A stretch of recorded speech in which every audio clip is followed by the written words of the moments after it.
Hello students, I'm excited this month to present to you various lessons and stories about women from all streams of life. This month, which is the month of March, it is also recognized as Women's History Month. So we're going to be learning about the impact that women have made for the progress and change of this world. We will look at women from ancient times, in recent history, as well as today. We will also be looking at women and their contributions in science, in literature, art, sports, politics, and even fiction. Sometimes we will learn about these women in English class. A lesson might pop up in your math class.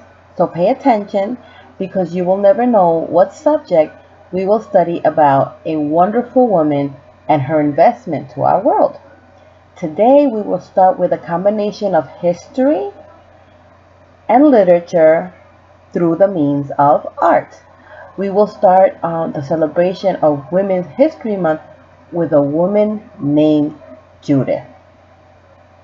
So since we're starting with art, I'm going to show you this first painting of Judith slaying Holofernes, and this painting is by Artemisia. Okay, now notice the action. Notice that she's beheading him, and this is important to compare to the next picture we're going to see. This second painting is also of Judith, and it's called Judith Beheading Holofernes, and this one is by Caravaggio. Okay, again, notice what she's doing. She's still beheading him, but we're going to compare both paintings. Now that we have both paintings side by side, we do see Judith doing the exact same action in both paintings. However, I want you to look at it closely and observe the difference in how Judith is actually going about beheading, or as the first painting says, slaying Holofernes.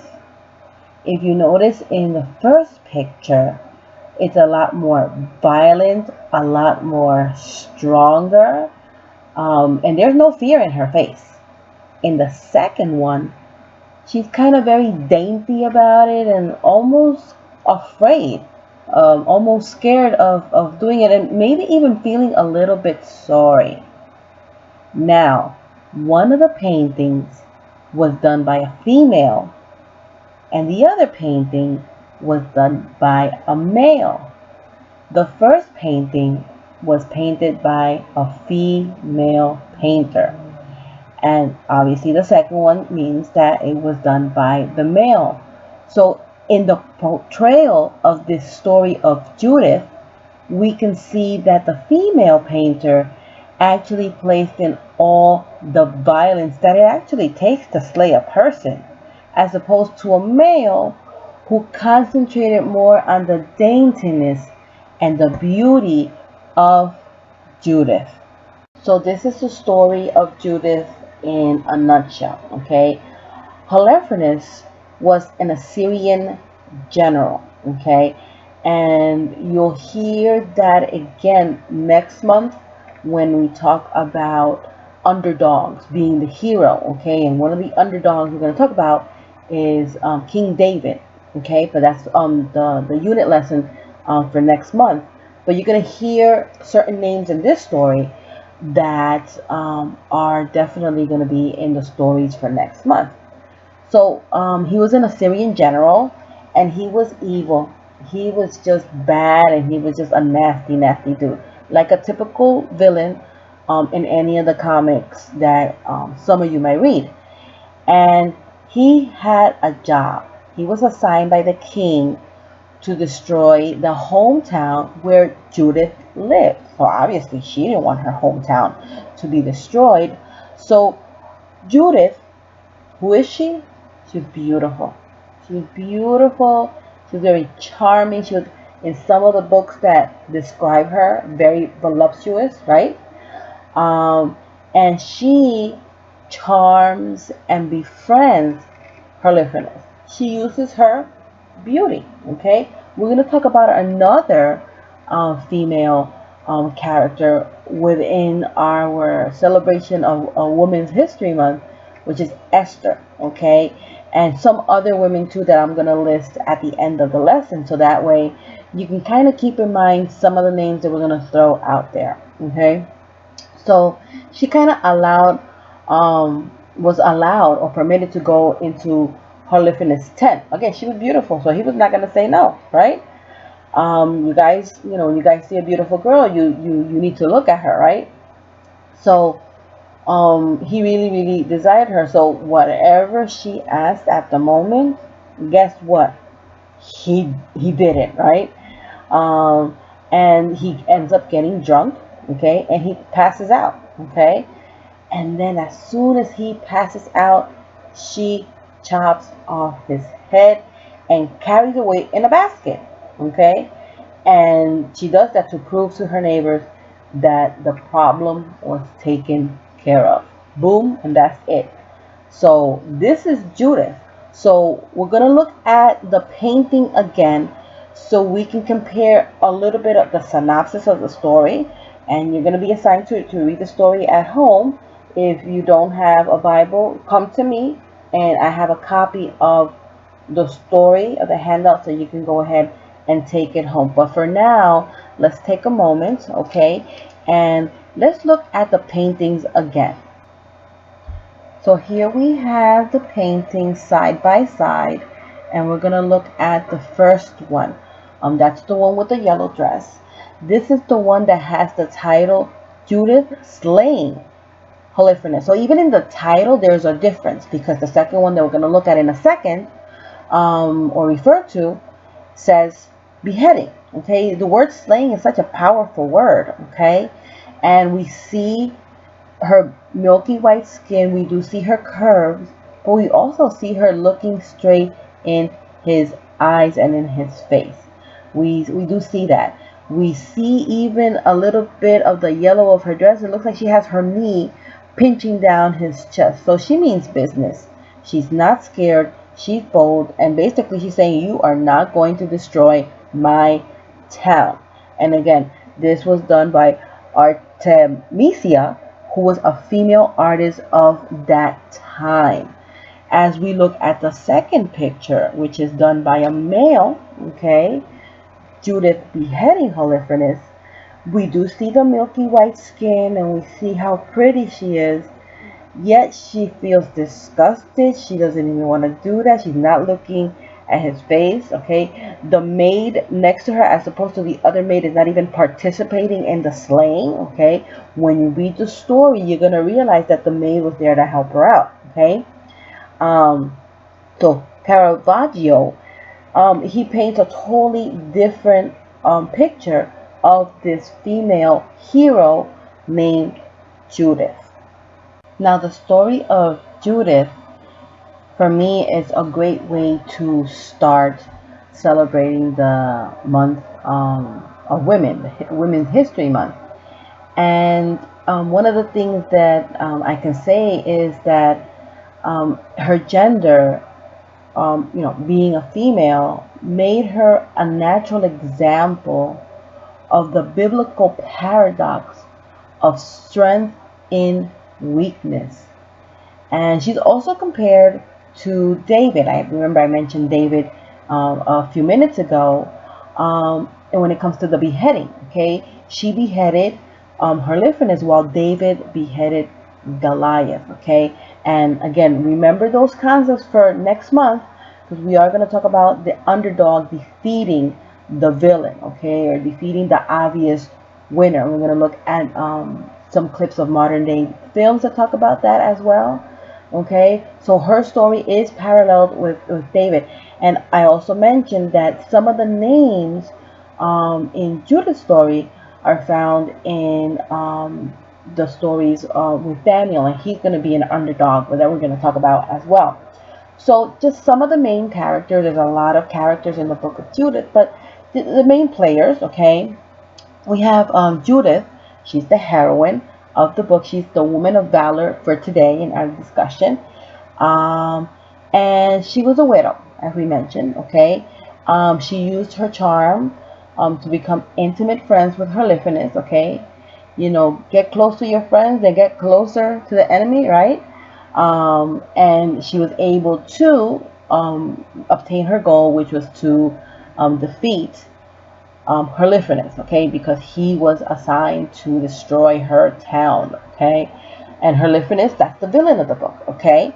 And just like in any literary situation, we have the protagonist, that's Judith, and we have the antagonist, which is Holofernes, and then we have other characters that within the plot of the story, okay, it goes to the climax, right? And we see the story and then we see the conclusion. Okay, so as you read the story of Judith, okay, we're gonna discuss that, continue to discuss that in the next day or so. Okay, at the end of the lesson, I'm gonna give you also the next female that we're going to talk about. Then we have Nebuchadnezzar, okay, and here we see that he's the Assyrian king, okay.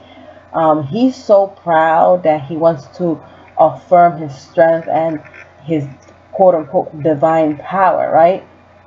So, Holofernes, the commanding general, is ordered to take revenge on those who refuse to ally with them. We're going to see the same characteristics in the story of Daniel of Nebuchadnezzar, and here we see definitely here. So when it comes to character observation, we're going to see the same traits of Nebuchadnezzar in this story as we're going to see in the book of Daniel. So that's another way of following through a character in any piece of literature.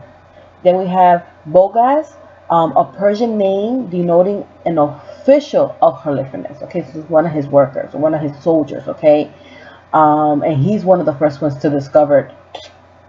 They beheaded Holofernes. And then we have Acquire, okay, and he's an Ammonite king at the court for Nebuchadnezzar, okay, and he does tell the Assyrian king of the power of God. So even though we had some of the people who were not from Israel, who were not from the Hebrew people, they were still some who understood or witnessed or believed the power of God of Israel, okay? But he mocked that, okay? Again, as we described Nebuchadnezzar, he thought he had divine power, okay? But he's the first one to, notice that situation, okay? And warned him, okay? And then we have Uzziah. He's the governor of Bethlehem, which is the town that Judith was protecting, okay?